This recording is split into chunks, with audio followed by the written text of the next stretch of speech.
To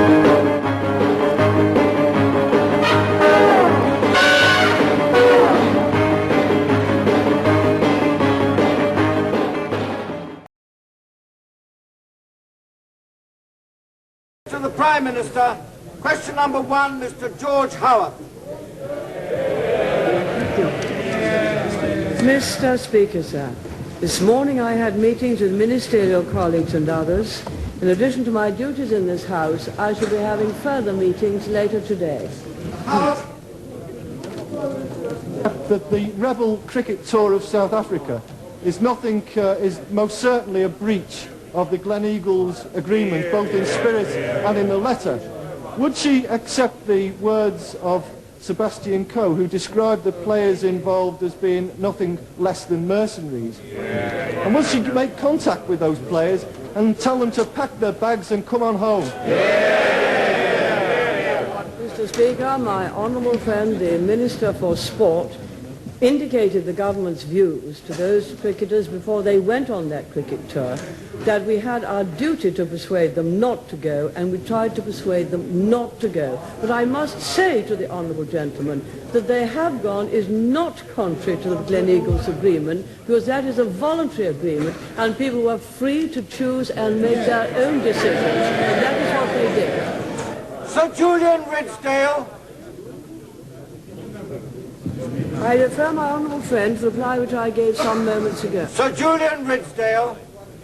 Honourable friend aware how encouraged those who have been organising Expo 70 in Japan have been by the positive help the government have recently given to this project. And is my right honourable friend also aware that the Royal Horticultural Society, the horticultural industry, and and the industrialists who have helped with this project will redouble their efforts to make sure that this important environmental expo, attended by 40 Asian countries, will be the success that it will be from the British point of view.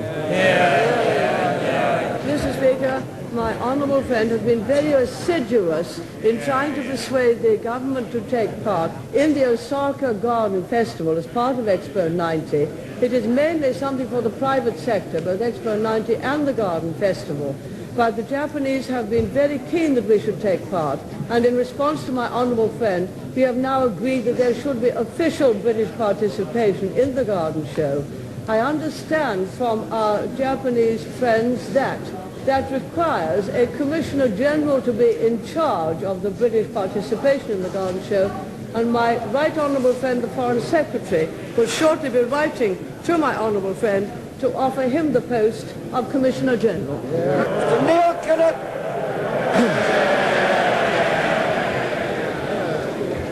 Mr. Speaker, with business bankruptcies increasing and industrial output falling, would the Prime Minister say that her high interest rate policies are having the effect that she intended? Answer. Mr. Speaker, of course there are always some businesses which go out during some businesses which go out of businesses and which close down. Of course there are, when we have many, many new ones starting up. May I point out, in the year 1978, indeed the last year under Labour, there were 6,000 more...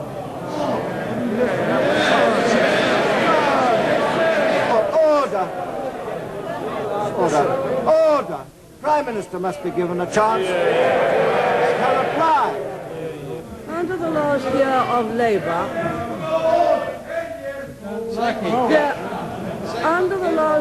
Labour, there were 6,000 more businesses that closed than there were that opened.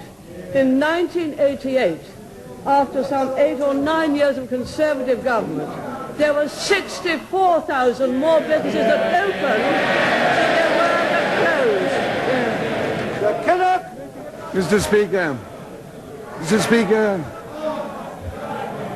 Speaker, if it's past references the Right Honourable Lady is interested in, does she recall that it was under her government that there was a record number of business failures in 1984, 22,000, that last year under her government there were in excess of 18,000. Is she trying to break her own record?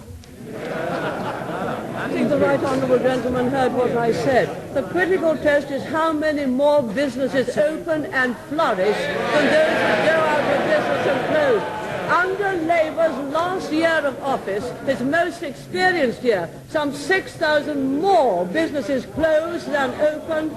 In our year, 1988, 64,000 more businesses opened than closed, and this year the figure is over 80,000, 89. The figure is over 80,000 more businesses opened than closed. A pretty good Tory record, which explains why we're creating more jobs under Tories than have ever been created before. Mr. Cecil Franks. Speaker, will my right honourable friend confirm that the hallmark of a free and civilised society is the rule of law, that people who have power and authority are subject to that law, and that all are equal before the law, no matter how high or how humble? And will she consult with the colleagues in the Cabinet about the apparent assertion by the former Chief Constable of Northern Ireland that a man no longer remains innocent until proven guilty, and the apparent introduction by the Chief Constable of Greater Manchester of the concept of guilt by association? And will she reaffirm that no matter what happens in the rest of the world, in this country and in these isles, justice and freedom from fear prevail? Mr. Speaker, of course I confirm what my honourable friend says, that the rule of law and equality before the law is the hallmark of a civilized society. It is a very cornerstone of ours. I know that my honourable friend feels particularly strongly on this matter, but my right honourable friend, the Home Secretary, has already made clear that he sees no case for an inquiry. If, Mr. Speaker, Mr. Stalker has information which he thinks affects his case, he should make it available to the appropriate authorities as soon as possible, and I do not understand why he is delaying. Mr. Ray Powell, number 3. Refer the honourable gentleman to the reply which I gave some moments ago. Ray Powell. On the Prime Minister, my question has got nothing at all to do with the last Labour government. I would like to say that we all appreciate those sentiments about democracy that she appreciates right throughout the world. Is it time that she considered democracy within her own party?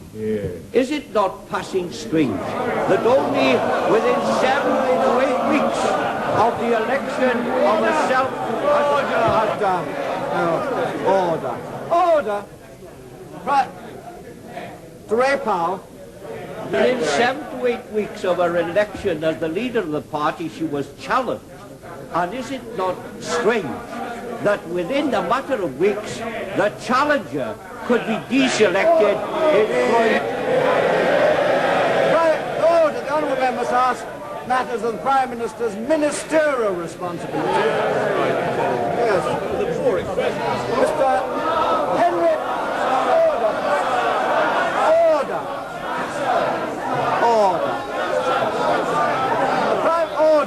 But I said to the honourable member that he must ask order, otherwise he won't be able to hear me.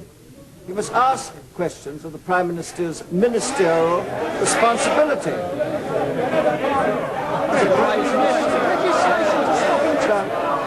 Mr. Henry Bellingham. I refer my honourable friend to the reply which I gave some moments ago. Mr. Bellingham. Small businesses support the new business rate in principle. There are many in Norfolk who would like to see a longer phasing in period. However, would the Prime Minister agree with me that what would be a complete disaster for small firms is Labour's proposal to give back to local authorities the power to levy punitive business rates? Yes, Mr. Speaker, I agree with my honourable friend that it would be disastrous for many businesses in the north if we gave back to Labour the power to levy punitive business rates, which frighten many good businesses away from precisely those towns and cities which needed them. I understand that the North wants the transition period to be as fast as possible because it will gain some £900 million, and naturally the South and Midlands wish it to be much slower.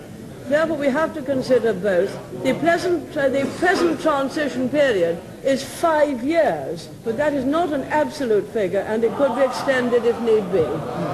Margaret Ewing! Mr. Speaker, sir, has the Prime Minister had the opportunity to read in detail the speech made in this House last week by the Honourable Member for Southend East, in which he pointed out that in the United Kingdom the government had a clear obligation to treat each constituent part with parity? If she endorses that view, will she be encouraging the 35 rebels of last Thursday to do the same this Thursday when similar legislation for Scotland is debated? Or will she continue to railroad through legislation which has the support of only 16% of the Scots? Mr. Speaker, if the Honourable Lady seeks parity for each particular region of the United Kingdom, Scotland would not do anything like as well as it does now in finance, because it is treated most generously both for regional issues and also in general public expenditure per head. Mr. William Cash!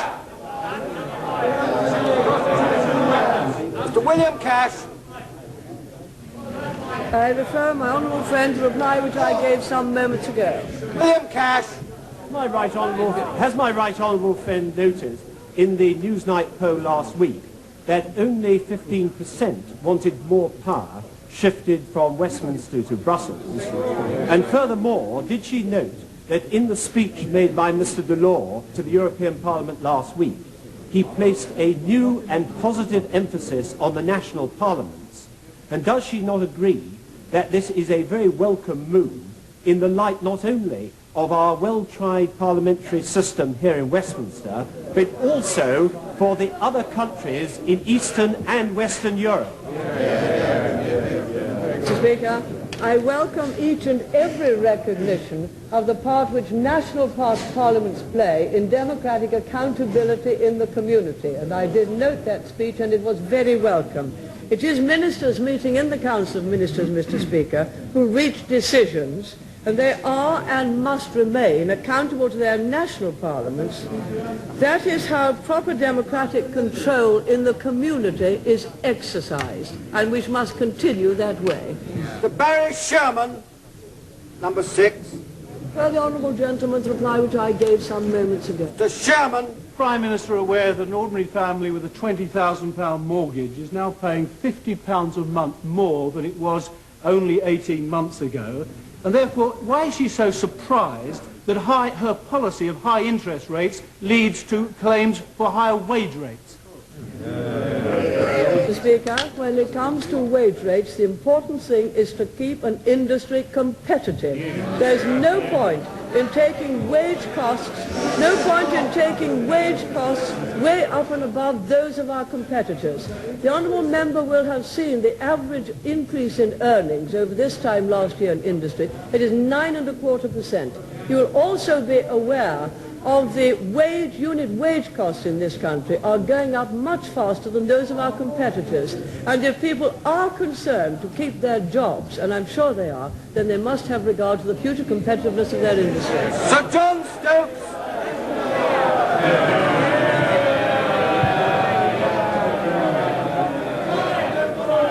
Is my right honourable friend aware I am in favour of women's role both in public and private life? Is she further aware that there is a growing demand for more women to enter work?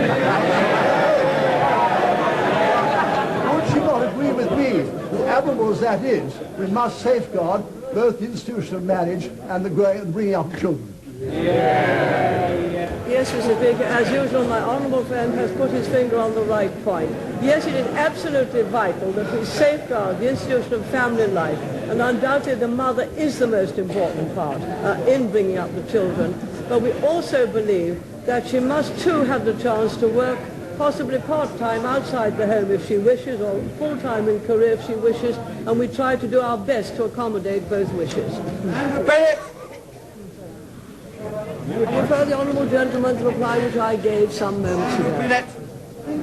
Prime Minister will be aware that President Reagan, in the last days in office, approved legislation in the United States to compensate those veterans of nuclear tests in the United States who were suffering as a result of being too close to those tests. Would the Prime Minister now agree that British veterans who suffered as a result of being present at Christmas Island and elsewhere during the earlier tests ought to receive similar compensation? And would she look favourably on my honourable friend for Sunderland North's private bill and give government support to it? Mr. Speaker, the government would be ready to pay appropriate compensation wherever the Crown's legal liability is established and where there is firm evidence to show, on a balance of probabilities, that ex-servicemen have suffered ill health as a result of exposure to radiation during the course of their duties as members of the armed forces. In the absence of any such evidence, special compensation arrangements for the test veterans could not be justified. The honourable gentleman will be aware that current legislation allows for the consideration of award of a war pension if there is reliable evidence of reasonable doubt that harm may be regarded as attributable to service factors.